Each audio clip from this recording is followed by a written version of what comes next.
simplest songs are the hardest ones to write. We have the assignment with the title song of Beauty and the Beast to write a song that could actually have a use outside of the movie and become a single. En fait, les chansons qui sont les plus simples sont les plus difficiles à écrire, à composer. Et on avait donc comme mission d'en faire une chanson qui puisse, à un moment donné, donner ce petit coup de uplifter, je ne sais pas comment dire, enfin donner un peu de légèreté en fait dans le film, et puis surtout qui puisse à un moment donné devenir un peu pop version, et devenir aussi un single.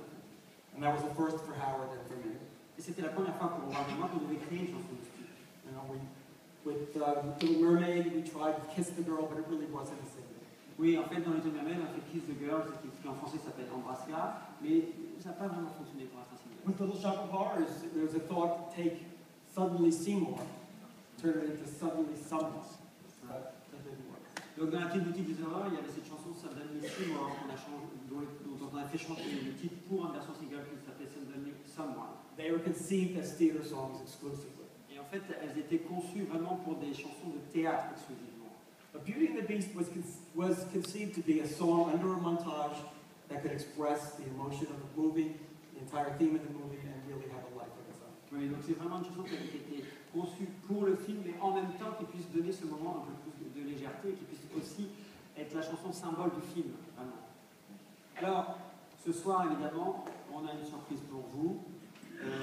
Les deux artistes qui vont interpréter La Belle et la Bête sont avec nous ce soir et j'aimerais que vous accueilliez très très chaleureusement Manon Taris et Yoni Amar.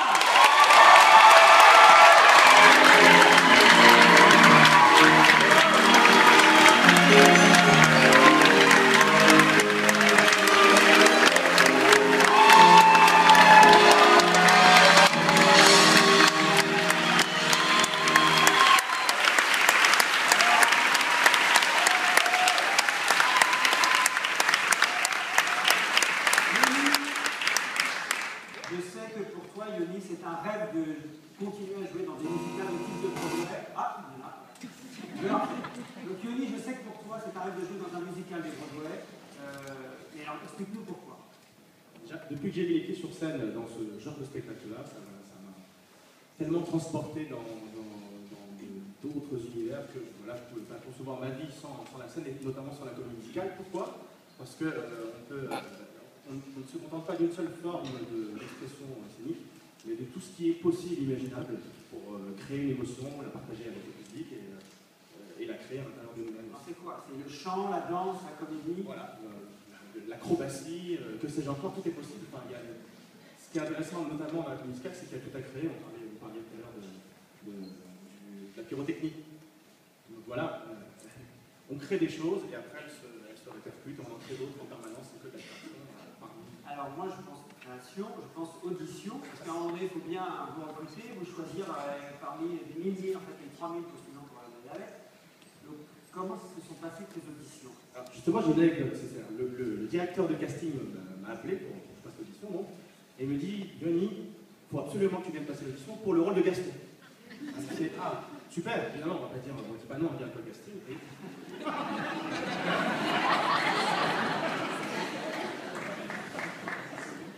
J'essaie de rebondir en lui disant, mais tu crois pas que tu pourrais me donner le matériel de la bête comme ça? Parce que moi, dans un coin de la tête, je me suis dit, pourquoi pas? Voilà, je sentais que c'était possible.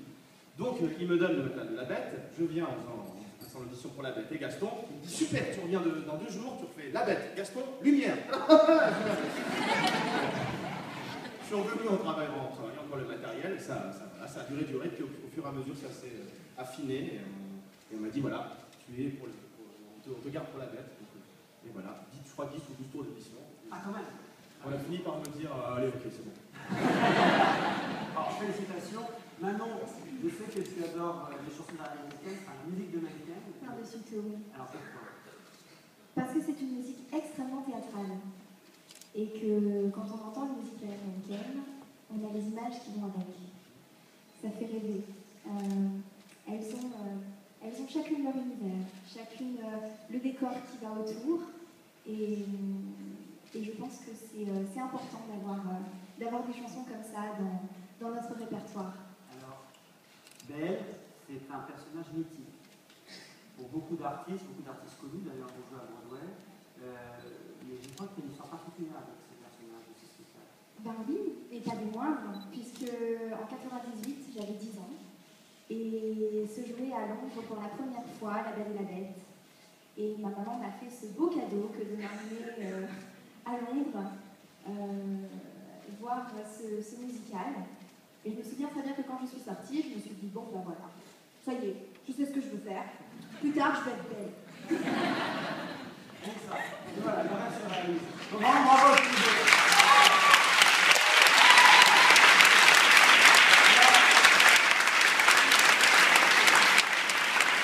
Alors, on va se quitter avec une magnifique chanson qui s'intitule L'Histoire éternelle, qui est une chanson qui n'est pas chantée par eux normalement dans le spectacle, mais par Madame Samovar. Mais on a la chance ce soir d'avoir une version particulière, à 2 voix, accompagnée au piano par Maestro Menken.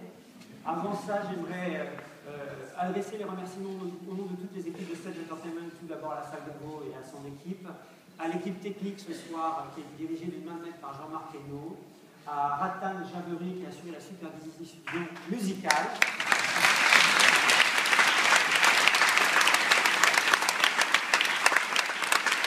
À Véronique Bambonnier qui nous a aidé pour la mise en place et la mise en scène de ce soir.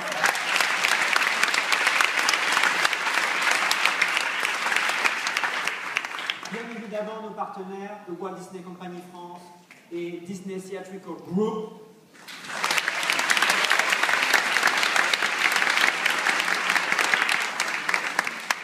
On se retrouve tous le 24 octobre, première de gala au Théâtre Mogador. En attendant, il y a un petit cocktail juste en dessous. Et surtout, je voulais remercier, et je pense que vous serez d'accord avec moi, de sa présence, M. Alain Menken.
L'histoire